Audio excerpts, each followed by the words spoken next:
Puntahan Okay. natin ang Malabon City dahil si Mayor Jenny Sandoval formal nang naiproklama ngayong umaga. RH23, Edwin Duque. Edwin. Mayor, tama. Andito si Mayor Jenny Sandoval at katatapos lang yung proklamasyon at kaya tinuturing niya isang malaking tagumpay ngayon itong 2025 national and local election sa pagkapanalo nito. At kasama yung buong team at katabi ko si Mayor Jenny Sandoval. Mayor, live po tayo kay Deo Mangalmas sa Damdaming Bayan. Live po tayo. Mayor, si Mayor Jenny. Ay, Mayor Jenny, congratulations po. Na-proclaim na po pala kayo. Congratulations, Mayor. Thank you very much. Magandang umaga.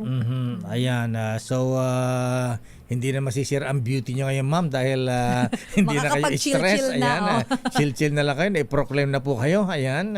Ngayong na-proclaim na po kayo, ano po ang masasabi sa inyong mga kababayan dyan po sa Malabon? Ayan.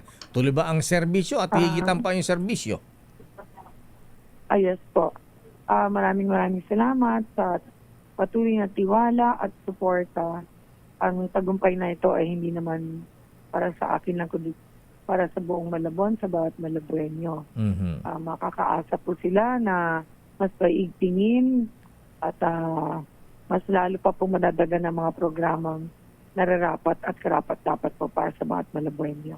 Yun po ang aking hindi lang man pangako, kundi ginagawa na rin po. Ayan. Ayan, may papangalan ba, Mayor, na hindi na babaha ang Malabon?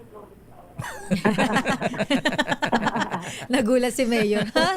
So far naman, sa ngayon, hindi naman siya ganun nakagrabe. Ayun. Kasi syempre, hindi mo na maiwasan talaga na pag biglang buhos ang ilan, diba? Opo, ayan. Mabilis naman humupa. Then, mayroon na kami mahigit 40 plus na mga pumping stations sa mga flood control gates. Kaya, na-manage na rin siya kahit papaano.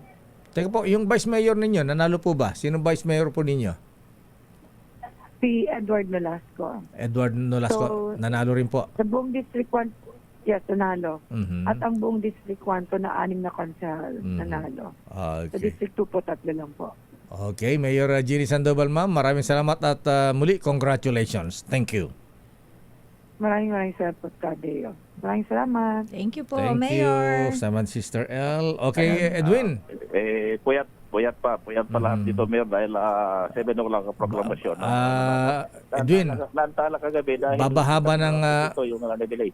babahaba ng Rufina Patis dyan. Ayan. Bakit Pero patis? yung kanilang pagod, magdamag, maghapon ay medyo napawi. Bagamat makita mo ngayon, katatapos na kasi proklamasyon, medyo lutay-tay lahat ang mga tao. Pero kapag ganyan naipanalo, kumbaga tuloy-tuloy sa serbisyo, ay makikita mo yung parang excited pa rin dahil back to normal situation yung araw at serbisyo uli mula ngayon at mag-umpisa lalo na bukas araw ng Miyerkules.